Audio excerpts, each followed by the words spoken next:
জানাই এই নাট্য উৎসবটা পরিচালনা করার জন্য। আমরা প্রথমে যখন উদয়নে জয়েন করি তখন এই উদয়নে কোনো চাল চুলো ছিল না।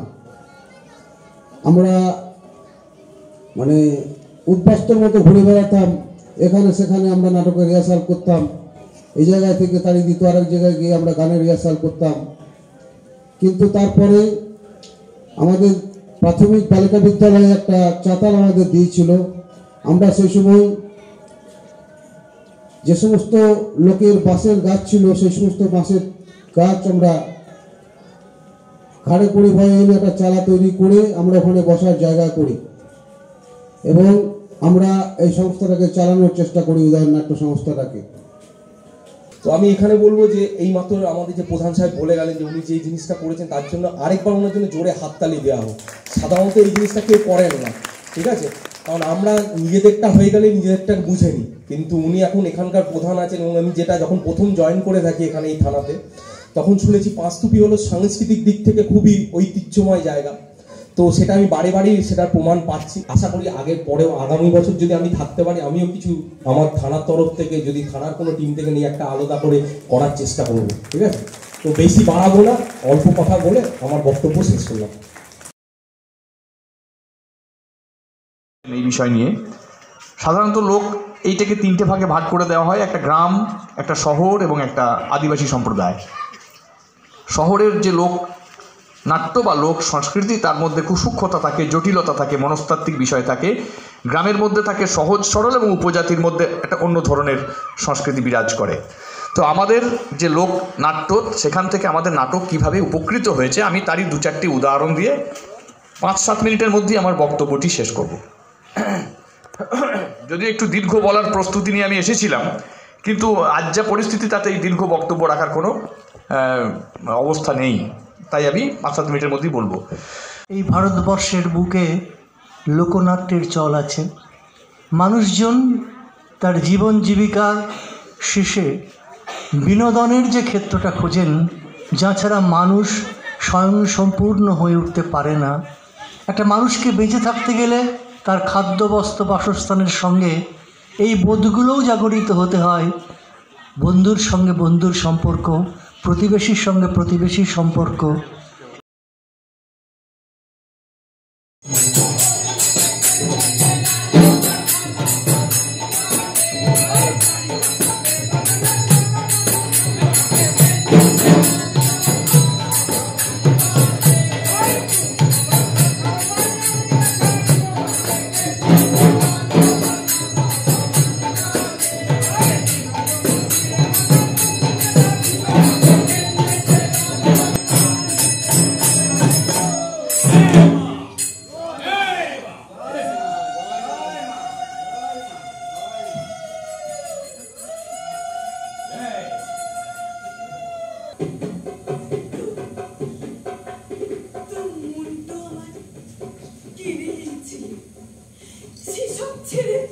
নিজেকে ঘেন্না করে না তো করে করে যখন তোর সামনে আমাকে লোহা শিখ দিয়ে পিটাইছিল, মনে হচ্ছিল সবার হাত থেকে কেড়ে নিয়ে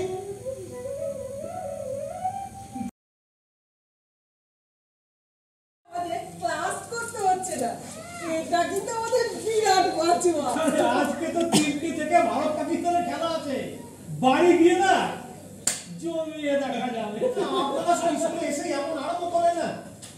আরে বাবা, এখানে মিটিং যখন একটা ডেকেছি, কোনো দরকারে তো ডেকেছি, সেসব না শুনে লাফাতে লেগে গেলেন। বাকিরা কোথায় গেল? মধুবাবু, হারামবাবু, রীতা, সনন্দা, এরা সব কোথায়? আমাদের মরা ধানের পেটের যেমন ভয়ঙ্কর শক্তি, আমাদের মানুষ ছাড়া রাজারও তেমনি ভয়ঙ্কর কথা। এইসব তোমাদের বানিয়ে তোলা কথা। বানিয়ে তোলাই তো, উলঙ্গের কোনো পরিচয় নেই।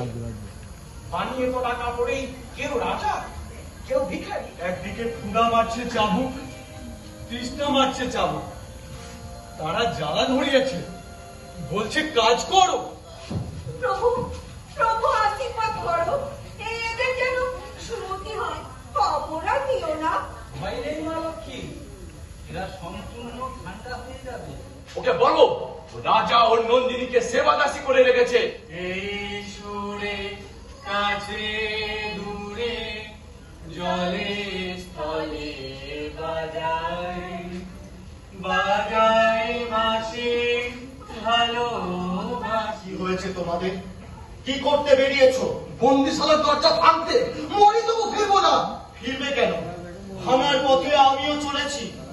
ওই তার প্রথম চিহ্ন।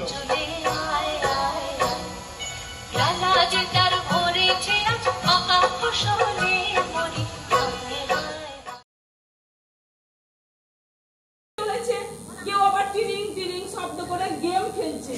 খাগো বাঁচবে না মরবে গো, কখন যে গাড়ি চাপা দিবে সেদিকে খেয়াল নাই গো। আরে সবাই তো একরকম হয় না, তাই না বল? কিন্তু মোবাইল তো বাবা সব এক। মোবাইল তো মোবাইলই হয় নাকি? বাড়িতে 3টে মানুষ, 3টে মোবাইল। একটা তো ম্যাডামের কানে সব সময়। কি করে জানো? হ্যালো রতনদা, হ্যাঁ এই যে সবে চা পর্ব। আপনাকে পাঁচতুপি উদয়নের নাট্য উৎসবের মঞ্চে বা এখানে আপনাকে নতুন দেখছি। আপনার নাম? আমি অরিন্দম ভট্টাচার্য, আমি কলকাতা থেকে আসছি। আচ্ছা আচ্ছা। পাঁচতুপি উদয়নের আমন্ত্রণেই আমার এখানে আসা।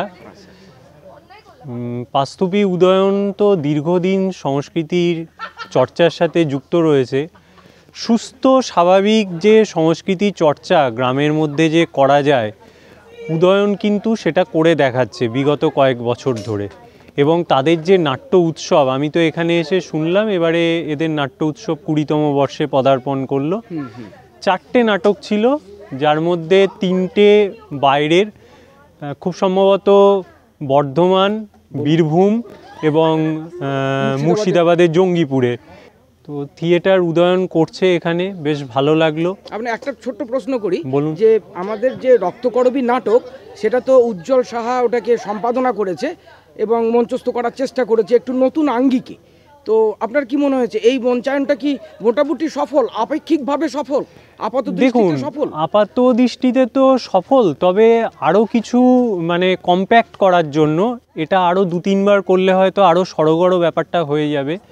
তবে যারা অভিনয় করেছেন তাদের দক্ষতা, বিশেষ করে যারা ছোটরা যারা অভিনয় যারা করেছেন তাদের অবশ্যই প্রশংসা করতে হবে। এখানকার সিনিয়র মেম্বাররা তারা যদি আগামী দিনে যদি আরও যদি কিছু যদি নতুন নাটক, বিশেষ করে শিশু নাট্য যদি কিছু যদি থেকে থাকে, সেগুলো যদি আপনারা করান তাহলে কিন্তু আরও ভালো হবে বলে আমার মনে হয়। অনেক ধন্যবাদ অরিন্দম বাবু। নমস্কার। আপনাদের মতো লোক কিছু আছেন, তাদেরকে নাট্য পাগল বললেই আমার মনে হয় বেশ ভালো হয়। এই পাগলরা বেঁচে থাকুক।